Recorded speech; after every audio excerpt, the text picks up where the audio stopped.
And so let's get this straight. It didn't just happen one time in the same show. It happened twice. And they didn't even bother to correct the false claim. The so-called trusted source for news, CNN, wasn't so trustworthy. And now they're facing major backlash. As always, if you enjoy the content, smash that thumbs up button. That's the best way to let me know. To make sure you catch future videos, subscribe to the channel and make sure you hit all for your notifications. That way YouTube never forgets to let you know when I drop. Let's get right into it. Up next, 2 Republicans say Muslims don't belong here after an attempted terror attack against New York's Mayor Zohran Mamdani, and the House Speaker Mike Johnson says nothing really to condemn those comments. Another special guest is going to be with us at the table when we come back. Speaker Mike Johnson has a rhetoric problem on his hands after 2 of his members made anti-Muslim comments. This week, Congressman Andy Ogles wrote on social media that Muslims don't belong in American society, that pluralism is a lie, and in a post today, he called Muslims barbarians. Congressman Randy Fine is also facing backlash over his post calling for Muslims to be deported and pushing to denaturalize American citizens. And tonight, Johnson acknowledged speaking with both men, but stopped short of condemning their language. At this point, it's really no excuse for this level of poor journalism. It's not.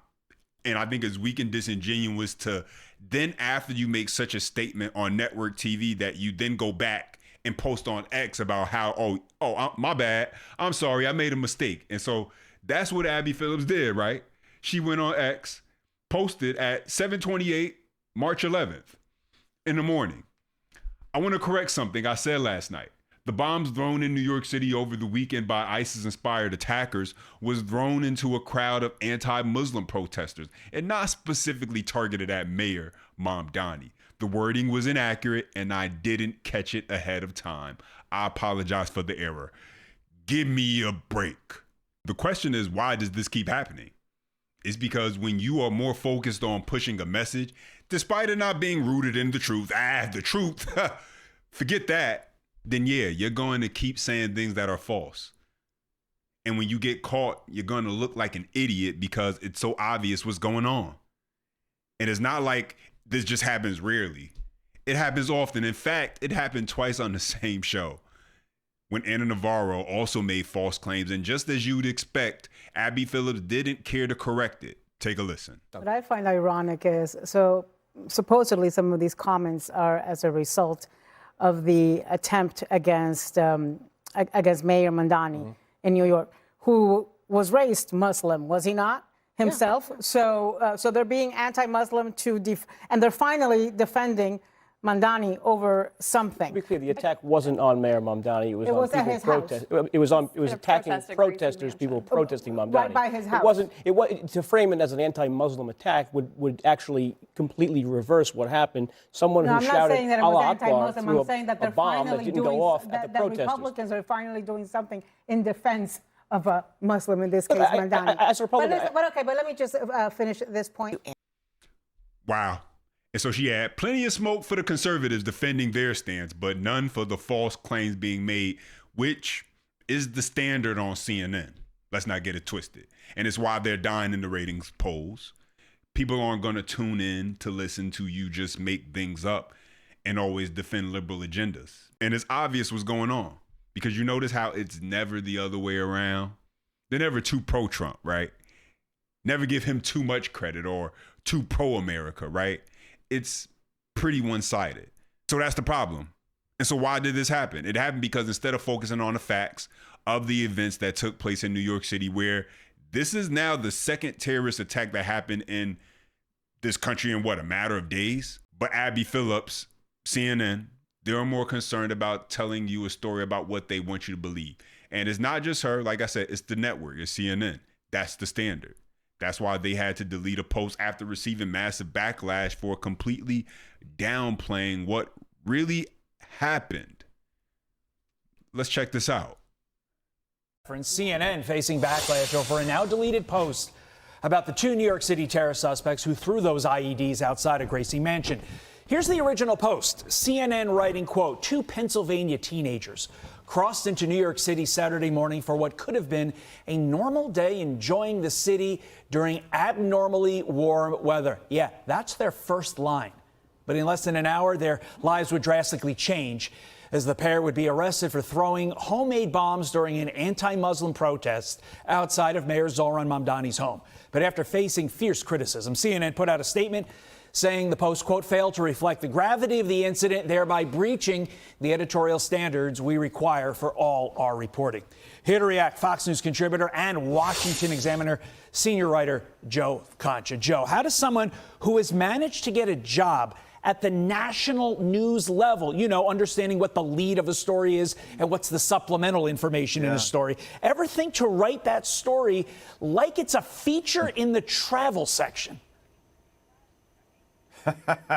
Great question and great framing there, Todd. Not only did they bury the lead, they put it like 10 feet under, picked it up and buried it again. I mean, this is not something that you could take seriously in any way, shape, or form. I mean, imagine if CNN covering the Pearl Harbor attacks of 1941, it would sound something like this. You know, 2 Japanese sailors were in the Pacific in search of mermaids, like in that Tom Hanks movie Splash, when suddenly they stumbled upon this thing called Hawaii and the U.S. military port called Pearl Harbor, when suddenly they were unwittingly engaged in these attacks on U.S. naval operations. It's really no different in terms of what we're seeing here, what happened in New York over the weekend. If these IEDs went off, Todd, it would be like the Boston bombing all over again, more than a decade ago. And we remember what happened there. A 10-year-old boy was blown up.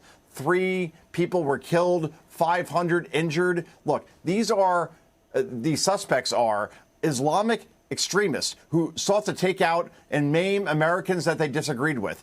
And the mayor, Zohran Mamdani, like we just heard from our last guest, in his statements afterwards, prioritized the protesters who were protesting against him, or at least, you know, against these people that were really upset that the Ayatollah was blown up.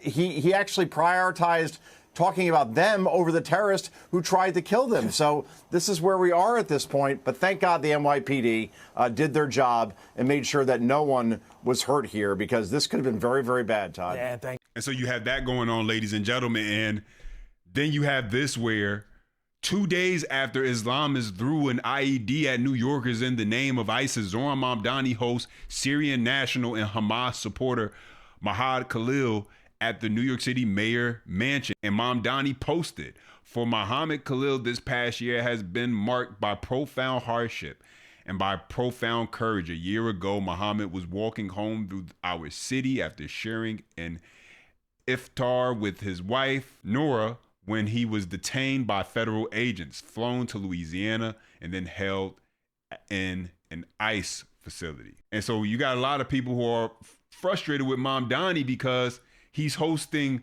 this guy instead of actually hosting this guy right here, who many people are saying is one of the heroes who helped chase down and make sure that one of the extremists who threw the bombs, the IEDs, didn't get away.